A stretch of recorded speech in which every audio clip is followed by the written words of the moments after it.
করে দিল। আমাদের কি অবস্থা?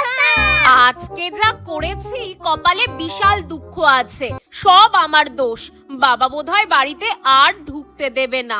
কি হয়েছে জানো, সকাল থেকেই আমাদের এখানে মেঘলা ওয়েদার। জমিতে যে দিদিরা কাজ করে আজ তারা আসেনি, অনেক ধানের বিছন লাগানো এখনো বাকি। তাই বাবা বাজারে গেছে অন্য লোক পায় নাকি দেখতে। আর এরই মধ্যে ভাই বোনেদের নিয়ে প্ল্যান করে আমি জমিতে চলে এসেছি।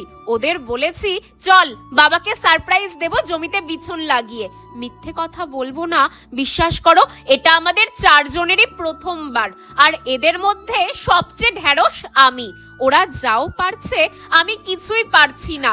আর রিমি ঋষি তো মাঝে মধ্যেই মারামারি লেগে যাচ্ছে, কাজের থেকে অকাজই বেশি করছি। বুঝতে পেরে জমি থেকে উঠেই পড়লাম, বাবা দেখলে এবার নির্ঘাত পেটাবে।